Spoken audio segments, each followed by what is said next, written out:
Hi, I'm Annette Oppenlander and the author of Escape from the Past, The Duke's Wrath. The book is going to be out in a few months, and I thought I would read to you today the first chapter. Escape from the Past, The Duke's Wrath, Chapter 1. It was exactly 9:32 p.m. when I settled into my favorite chair, the one with a ripped Mexican blanket that serves as a cushion. Little did I know I'd be gone within the hour. I mean gone, as in disappeared. Powering up my high-speed Cyber Extreme and 32-inch monitor, a guilt gift from my dad and the only valuable thing I own, I stared at the blank disc in my hand. According to my friend Jimmy, it contained some secret new game his father had invented. Jimmy said his dad thought the game was faulty, and I wondered why his dad would have given it to him.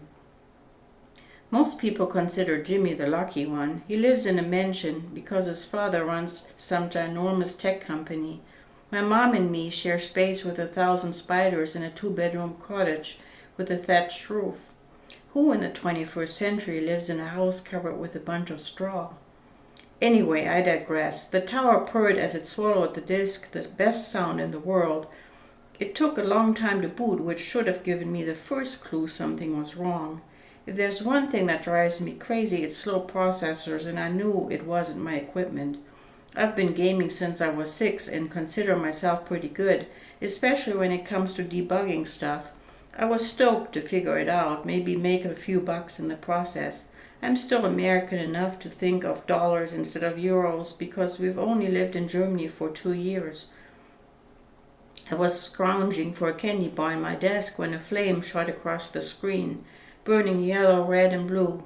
Not that I smoke, but it looked real enough to light a cigarette. In slow motion, the fire etched letters into the screen. Earth Rider. Cool name. Of course I didn't get it then, stupid me. Below the fire appeared a globe, the kind librarians have on their desks. The thing rotated slowly, zooming closer and closer like Google Earth. Jimmy was right. This was the coolest thing I'd ever seen. The graphics as realistic as if I'd been standing there. Bornhagen, the place we live, was marked with a front door. Enter here flashed below. I was pretty fed up waiting, my fingers twitching to hit the keys. First it took ages to load, then it showed up a map. But I didn't have much else to do except review a few algebra problems. Unlike Jimmy, I've got no trouble with math, so I clicked. On the screen, giant boulders shaped themselves into a gate, opening onto a bunch of hills in a shadowy forest. In the distance, high on the mountain, I saw a castle with 2 towers, a pale banner fluttering limply on top. It looked vaguely familiar, but at the time I didn't really think much about it. An ox cart moved slowly across a country road toward the castle. I sniffed. Something reeked like boiled manure. I looked around to find the source when I noticed a man on the screen scurrying along a bumpy trail. He wheezed, dragging his bare feet. He was obviously injured, the filthy rags on his right shoulder dark with blood. The screen zoomed to follow as the man darted into the woods. Giant oaks swallowed the sun, a patchwork of shadows and light in the undergrowth. At the time I remember thinking how lame this game was despite the graphics. No dragons, no monsters, nothing exciting whatsoever. Besides, I was slightly worried my mom would come in. The whiskey she likes usually puts her to sleep on the couch, but you never know. Luckily, most of the time she doesn't know when I pull an all-nighter. Horse gallop thudded out of nowhere. Visibly trembling, the grimy-looking man hesitated for a moment before thrashing his way through bushes and undergrowth. At the edge of the forest, 3 riders in chainmail and helmets came into view, their chestnut horses whinnying and covered in sweat. The clang of metal sliced the air as the men drew swords. At that moment my cell rang. I remember hesitating because I thought maybe Jimmy's dad had found out about my boring the game. I'd sort of pushed for it.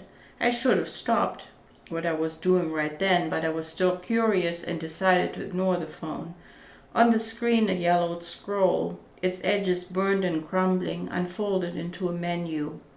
Continue level 1, expert, pause, exit. Upgrade to expert now, flashed below. Cool, there was an advanced version. I moved the mouse and clicked. Instantly, the screen began to pulse and recede. Like looking into a fish tank, the tree trunks, oak leaves, and bushes grew larger and three-dimensional, sharper and closer. I heard birds chirping and rustling in the undergrowth, and the fall smell was back. I leaned forward because all of a sudden my chest was killing me. I was stuck in a truck-sized vise, my ribs squeezing together, body compressing. My lungs throbbed, and I couldn't breathe, not even a little. My arms and legs felt numb. Do something, I thought. I pushed myself to stand. Something is wrong with the game. Stop the game, my mind urged. But I couldn't. Lights exploded behind my eyelids, and I had to pay every shred of attention to the task of breathing. It occurred to me that I was having a heart attack. My mother's face flashed by. I wanted to shout for her, but my lungs had quit for good, my tongue a rigid piece of meat. She'd find me in the morning dead on the carpet. My sight turned foggy, then black. I was passing out. I sucked frantically and drew in a bit of air.